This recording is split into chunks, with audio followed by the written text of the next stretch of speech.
Hello students, स्वागत है बेटा आपका एनसीईआरटी इन्फोबाइट्स की नेक्स्ट वीडियो सेक्शन में। क्लास 11th बायोलॉजी का एक टॉपिक जो कि cell the unit of life chapter से है। टॉपिक का नाम है सेल थ्योरी। आइए इस पर बात करते हैं। इंपॉर्टेंट कॉन्सेप्ट है, वन बाय वन आपको नई नई चीजें जानने को मिलेंगी। सबसे पहले तो आप ये समझिए कि सेल थ्योरी एक थ्योरी है जो प्रपोज करती है सेल के स्ट्रक्चर को। तो सबसे पहले मैंने लिखा कि theory to explain cellular structure. जब हम बात करते हैं तो ये एक थ्योरी है जो एक्सप्लेन करती है किसको बेटा? सेलुलर स्ट्रक्चर को। ये थ्योरी प्रपोज करने के लिए दो लोग हैं। जब हम इस पर बातचीत कर रहे हैं तो मैंने बता दिया कि थ्योरी वाज प्रपोज्ड बाय दो लोग हैं। एक का नाम है मैथियस जैकब स्लीडन और जो दूसरे साइंटिस्ट हैं उनका नाम है बेटा थियोडोर स्वान। ये जो स्लीडन और स्वान है, इन्होंने ये थ्योरी अलग अलग टाइम पर स्टडी और प्रपोज करने की प्लानिंग करी। सबसे पहले तो आप ये जानते रहिए कि जो स्लीडन है वो 1838 में इस थ्योरी पर काम करना शुरू किया, जबकि स्वान इस थ्योरी पर 1839 में लगे। स्लीडन की अगर हम बात करें तो ये हमने यहाँ पर जैसे कि समझाया, ये ब्रिटिश बॉटनिस्ट हैं, जबकि जो थियोडोर स्वान है ये इनके बारे में अगर बात करें तो ये ब्रिटिश जूलॉजिस्ट हैं। बेटा यहाँ पर मैंने आपके लिए दोनों बातें लिख दी। यहाँ जो मैंने ब्रिटिश बॉटनिस्ट लिखा है बेटा, ये अपडेटेड इंफॉर्मेशन है। पहले एनसीईआरटी में इसकी जगह पर जर्मन बॉटनिस्ट हुआ करता था, तो ये चीज़ आप अपने डेटाबेस में ऐड करिए कि ये नई इंफॉर्मेशन है। अब स्लीडन की अगर हम बात करें तो स्लीडन ने 3-4 काम किए बड़े इंपॉर्टेंट। सबसे पहले तो स्लीडन ने स्टडी किया प्लांट सेल। क्या स्टडी किया बेटा? Plant cell. और इन्होंने एक बात प्रपोज करी that all plants are made up of cell. एक इन्होंने दूसरी बात ये भी प्रपोजिशन में रखी, all plants are made up of cell. तो ये दो कंक्लूजन्स यहां पर बड़े इंपॉर्टेंट हैं जो आपको स्लीडन की तरफ से मिले। दूसरी तरफ स्वान जो है, इन्होंने भी कुछ काम किया। सबसे पहले तो इन्होंने स्टडी किया एनिमल सेल। तो मैंने यहां पर मार्क किया कि स्टडीड एनिमल सेल। एक इंपॉर्टेंट कंट्रीब्यूशन इनका ये है। दूसरे पॉइंट पर जब हम गए तो इन्होंने और क्या किया बेटा? इन्होंने एक चीज ये की कि डिस्कवरी प्लाज्मा मेम्ब्रेन की इनके थ्रू हुई है। Discovery of plasma membrane as delimiting boundary, word याद रखना, as discovery of plasma membrane as delimiting boundary of cells। एक तो ये इन्होंने हमें बताया। तीसरी चीज इसी पर्सन ने हमें बताया कि cell wall is unique feature of plant cell only. Cell wall is unique feature of plant cell only. ये बात भी इन्होंने पहली बार हमें बताई। एनिमल्स में सेल वॉल नहीं होती, इस चीज के थ्रू भी हम गए।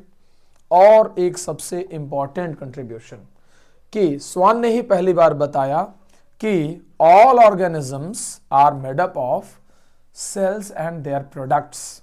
All organisms are made up of cells and their products. सारे के सारे ऑर्गेनिज्म सेल्स और उनके प्रोडक्ट्स से मिलकर बने हैं। ये बात भी इन्होंने हाइपोथेसाइज करी। मैं आपको रिमार्क कर दे रहा हूं, ये बात इन्होंने अंदाजा लगाया और पहली बार ये बोला कि ऐसा हो सकता है।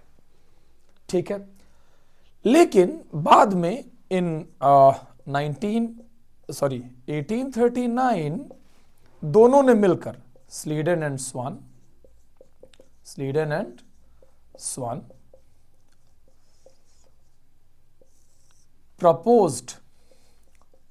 proposed cell theory together.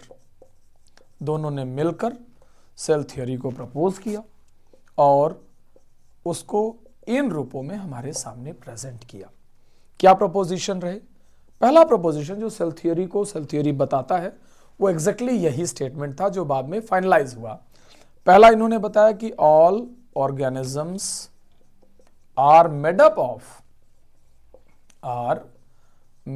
of cells and their products। सारे के सारे ऑर्गेनिज्म इस दुनिया के सेल्स से और उनके प्रोडक्ट्स से मिलकर बने हैं। आप जानते रहिए बेटा, सेल का प्रोडक्ट क्या होता है? सेल का प्रोडक्ट होता है टिश्यू, सेल का प्रोडक्ट होता है ऑर्गन।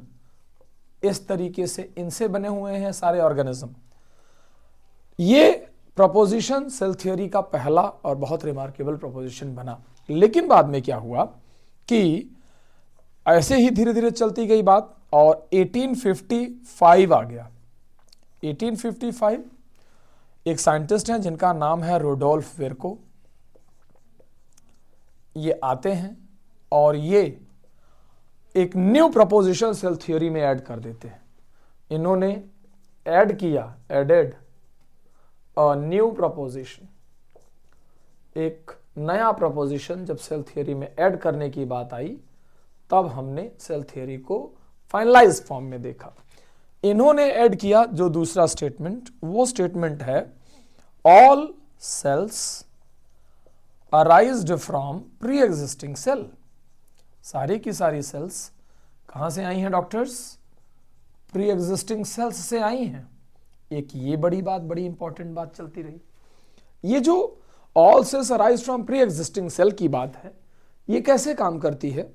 इसी के लिए स्टेटमेंट है ओमनिस सेलुला ई सेलुला। जो न्यू सेल्स हैं वो हमेशा दूसरी सेल से आती हैं। इस थ्योरी को अलग से भी कई लोग नाम देते हैं। लोग बोलते हैं कि ये थ्योरी ऑफ सेल लीनिएज है, थ्योरी ऑफ सेल लीनिएज है। और वैसे तो ये उसी थ्योरी का दूसरा पार्ट है। कुछ ऑर्गेनिजम्स या कुछ सेल्स जो सेल थ्योरी को ओबे नहीं करते, उनके बारे में अगर बात करनी हो तो एक ये पॉइंट आप लोग ज़रूर याद रखिएगा एक्सेप्शंस के तौर पर। सबसे पहले सेल थ्योरी को जो लोग ओबे नहीं करते हैं उनमें वायरसेस का नाम है, क्योंकि इनके पास सेल ही नहीं है। So they are non cellular organisms, इसलिए being acellular they should not and they are not following the cell theory. Second, paramecium. Paramecium जो कि एक वेल डेवलप्ड ऑर्गेनिज्म है, प्रोटिस्टा यूकैरियोट है।